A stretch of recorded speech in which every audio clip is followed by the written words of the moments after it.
നമസ്കാരം. മരണം ഒരു പ്രപഞ്ച സത്യം, അതൊരു നിഴലായി എപ്പോഴും നമ്മോടൊപ്പം.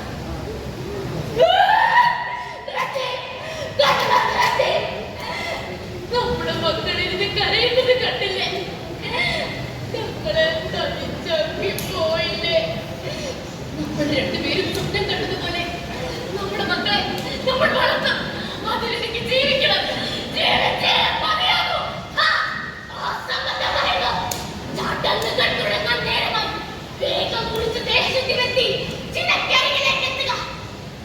ജീവിച്ചിരിക്കെ ഭർത്താവ് മരിച്ചാൽ ആ ചിതയിൽ ചാടി ഭാര്യയെ മരിക്കണം.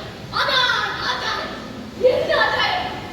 തർക്കമില്ലാത്ത എന്റെ ഈ രണ്ട് കുഞ്ഞുങ്ങളെക്കാൾ വലുതാണ് സമുദായത്തിന്റെ ആചാരം, അനുഷ്ഠാനം എന്ന് പറയും.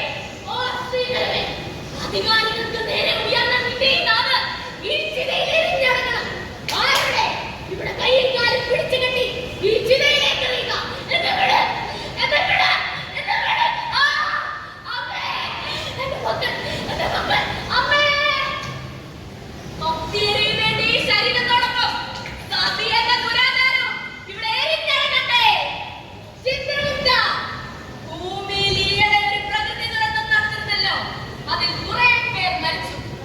മൃതദേഹങ്ങൾ പോലും കണ്ടെത്താൻ കഴിയാത്ത തരത്തിലുള്ള മരണമായിരുന്നു നാം നടപ്പാക്കിയ ദുരന്തത്തിൽ. മരണം നടന്നവരിൽ ഒരാളുടെ പേര് മാത്രം എന്തേ നമ്മുടെ കണക്ക് പുസ്തകത്തിൽ വെട്ടാതെ കിടക്കുന്നു? ഒരു അർജുൻ. എന്തേ അയാൾ മരിച്ചില്ലേ? അത് തീർച്ചപ്പെടുത്താൻ കഴിഞ്ഞിട്ടില്ല. മരണമടഞ്ഞവരിൽ അയാൾ മാത്രമാണ് കേരളീയൻ. മറ്റ് സംസ്ഥാനങ്ങളിലുള്ളവർക്കായുള്ള തെരച്ചിലുകൾ അവസാനിപ്പിച്ച് അവർ മരണമടഞ്ഞതായി പ്രഖ്യാപിച്ചു. പക്ഷേ കേരളീയരുടെ നിശ്ചയദാർഢ്യം അർജുനെ ജീവനോടെ കണ്ടെത്തുന്നതാണ്. അതല്ല, ഇനി അവൻ മരിച്ചുവെങ്കിൽ അവന്റെ മൃതദേഹം കണ്ടെത്തുമെന്നും അവർ പ്രതിജ്ഞ ചെയ്തിട്ടുണ്ട്. ഇതിനെല്ലാം ചുക്കാൻ പിടിക്കുന്നത് മനാഫ് അവന്റെ മിത്രമാണ്. മനാഫ്, നിങ്ങൾ നാട്ടിലേക്ക് മടങ്ങുന്നില്ലേ? ആളും ആരവങ്ങളും എല്ലാം തീർന്നു. മാധ്യമങ്ങളെല്ലാം തന്നെ വയനാട് ദുരന്ത ഭൂമിയിലേക്ക് പോയി കഴിഞ്ഞു. ഇനിയും നിങ്ങൾ ഇവിടെ ഒറ്റയ്ക്ക്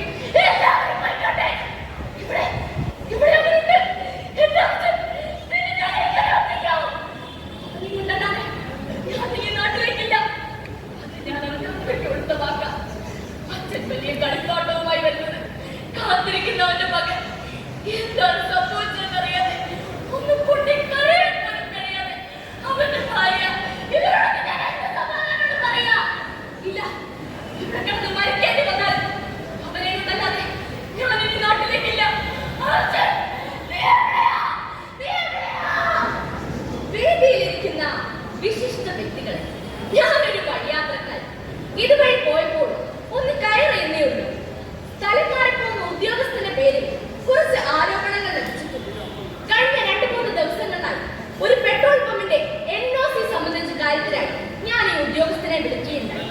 അപ്പോഴെല്ലാം ലാൻഡ് വെരിഫിക്കേഷൻ കഴിഞ്ഞിട്ടില്ല എന്ന തൃപ്തികരമല്ലാത്ത മറുപടിയാണ് എനിക്ക് ലഭിച്ചത്. പക്ഷേ ഇന്നലെ ഞാൻ അപേക്ഷകരെ കണ്ടപ്പോൾ പറഞ്ഞത് NOC ശരിയാക്കി കിട്ടിയെന്ന്. അതെങ്ങനെ ശരിയാക്കി കിട്ടിയെന്ന് എനിക്ക് മനസ്സിലായി. 2 ദിവസം, വെറും 2 ദിവസം മാത്രം മതി തെളിവുകൾ സഹിതം പുറത്തു വരാൻ. സ്ഥലം മാറി പോകുന്ന ഉദ്യോഗസ്ഥരോട് എനിക്കൊന്നേ പറയാനുണ്ട്. പുതിയ ജില്ലയിലെങ്കിലും താങ്കൾ ജോലിക്ക് കയറുമ്പോൾ ഇതുപോലെയാകരുത്. ഞാൻ